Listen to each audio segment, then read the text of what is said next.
দেউতাইতো সদায় ভাইটি চাওঁ বুলি কয়, গধূলি হোৱাৰ লগে লগে মোৰ যাবলৈ অকণমান বেয়াও লাগে, ভাইটিৰ কথা সুধি দিয়ে।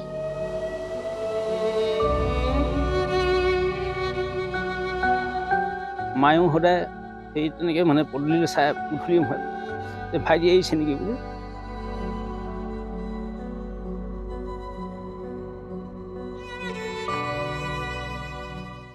এনেকুৱা লাগে নিজে চকুপানী ওলাই আহে, কথাবিলাক ক'ব নোৱাৰা হৈ যাওঁ, কেতিয়াবা মা দেউতাক বুজাব নোৱাৰা হৈ যাওঁ।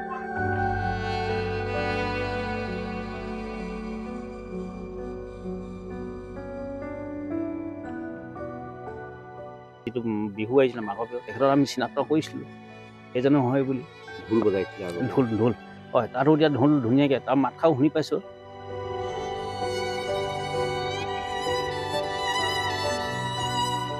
নিজৰ পুহি মোক চাবলৈ মন নাগিল, তাৰ দুখতে চকুৱে নেদেখা হৈছিল, যাব নাখানৰ পৰা চকু আহি।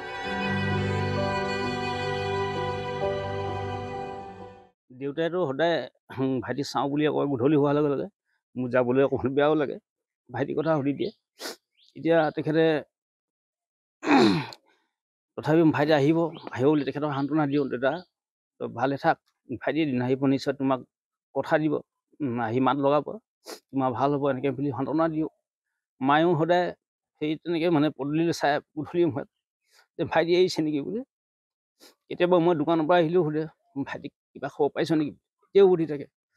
মই মানে ক'ব নোৱাৰা অৱস্থা হৈ যাওঁ, বুজাব নোৱাৰা অৱস্থা হৈ যাওঁ কেতিয়াবা। এনেকুৱা লাগে নিজে চকুপানী ওলাই আহে, কথাবিলাক ক'ব নোৱাৰা হৈ যাওঁ, কেতিয়াবা মা দেউতাক বুজাব নোৱাৰা হৈ যাওঁ। আৰু সি একেবাৰে আমাৰ সৰু আছিলে, মৰমৰ আছিলে, আটাইতকৈ সৰু আছিলে হয় ঘৰৰ ভিতৰত। কেইজন ককাই? আমি 5জন আছিলোঁ। তাৰে দাদা দুজনে বিয়া পাতি তেখেতলোক অকণমান ওচৰে যায় আৰু অকণমান ঘৰৰ পৰা মূল ঘৰৰ পৰা আঁতৰতে আছে। মই মা দেউতা আৰু ভাইটিও আছিলে তেনেকৈ আমি আছোঁ। এতিয়া মা দেউতাক মানে প্ৰতিটো কথাহে প্ৰতিটো ক্ষেত্ৰত মানে মই পাওঁ ক'বলৈ গ'লে, কথাখিনি ক'বলৈ কেতিয়াবা এনেকুৱা কথা সুধি দিয়ে মই মানে উত্তৰ দিব নোৱাৰা হৈ যাওঁ। ক'ত আছে তহঁতি ইমান দিন বিচাৰি নানা কৰিলি, আমিহে মানে জনা নিচিনা তেনেকুৱা এটা হৈ আছে। আমি এতিয়া প্ৰায় 2.5 বছৰমান হ'ল, 2022 চনৰ ফেব্ৰুৱাৰী মাহত 9 তাৰিখে যোৱা নেকি, তেতিয়াই ঘৰৰ পৰা সেইদিনাখন ঘৰৰ পৰা ওলাই যোৱা, সোমবাৰ আছিলে। আমি নাজানো ক'ত গ'ল, বিচাৰ খোজা কৰিছিলোঁ ওচৰে পাঁজৰে, মৃত্যু কুটুমৰ লগত খবৰ কৰিছিলোঁ, নাপালোঁ। নোপোৱা দুখত এদিন থানাৰ ফালৰ পৰা প্ৰশাসনৰ ফালৰ পৰা থানা আহিলে, থানাই কওঁতেহে গম পাওঁ আমি যে তেখেত এটা লিখিত ঘোষিত সংগঠনত জইন কৰিলে বুলি। তেতিয়াৰ পৰা গম পাওঁ যে তেখেত মানে আলফালৈ গ'ল বুলি, তেতিয়া সেইদিনাখন পৰা গম পাওঁ থানাই জনোৱাৰ পাছৰ পৰা। এনেই দেখিছে নেকি বিহু আগতে যিহেতু ঢোল বজাইছিলে?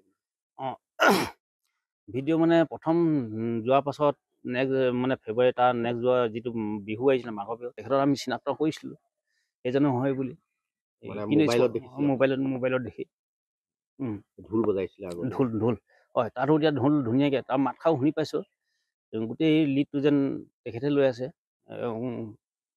দলটোৰ, তেনেকুৱা এটা আমি অনুভৱ কৰিছোঁ। মানে আমাৰ ইয়াত যেনেকৈ আগতে গাঁৱত যেনেকৈ হুঁচৰিবিলাকত তেখেতে যিটো দলগত মানে দলটোৰ কাৰণে যিখিনি মানে যেনেকৈ দায়িত্ব পালন কৰিছে, তাতো তেনেকৈ কৰি আছে বুলি মই ভাবিছোঁ, অনুভৱ কৰিছোঁ। আপোনাকো আৰক্ষীয়ে, মই দোকান বন্ধ কৰি আহিলোঁ কিবা তেখেতলোক আকৌ মানে ঘৰত আহি গম পালোঁ যে ডিমৌ থানাৰ পৰা আহিছিলে আৰু খোৱাং থানাও আহিছিল। বিশেষ ইয়াত একো কথা নক'লে, মুঠতে তোমাক কিবা কথা সুধিব, তোমাক আমি নিবহে আহিছোঁ বুলি নক'লে, বিশেষ একো নাই। তাৰপৰা নিয়াৰ পিছত তাৰপৰা এনেকৈ ঘৰটো লৈ গ'লা, মই কিবা সুধিব মই আহিম বুলি ভাবিলোঁ। তাৰপৰা নিয়াৰ পিছত কোনো কথা নাই বতৰা নাই, ৰাস্তাটো একো কথা বতৰা নাই, বিশেষ একো নাই, একো কথা হোৱা নাই। তাত মই এতিয়া সদৰ থানাত ৰাতি ইয়াতে শিৱসাগৰ সদৰ থানাত ইয়াতে থাকিলোঁ হ'লে। তাৰপৰা পিছদিনাখনে আকৌ আমাক জেললৈ পঠালে, কাৰাগাৰলৈ, শিৱসাগৰ কাৰাগাৰ প্ৰায় 3 মাহ থাকিলোঁ। 3 বাৰ কোনো বিনা কাৰণত, কোনো কাৰণ নাই। আমাক অৱশ্যে নজনালোঁ আমাক এইটো কাৰণতে আনিছোঁ বুলি। আজিলৈকে আমি সেই বিষয়টো জানিব পৰা নাই, মানে কি কাৰণে ৰাখিলে। এইটো এটা চৰকাৰে মানে ভাইটিৰ খাদ্যত অত্যাচাৰ কৰিছে বুলি আমি অনুভৱ কৰিছোঁ। আপুনি বিচৰা বাতৰি পাব কেৱল নিউজ 18 এপত। নিউজ 18 এপ ডাউনলোড কৰিবলৈ স্কেন কৰক এই QR কোড। গুগল প্লে ষ্টৰতো পাব এই নিউজ 18 এপ।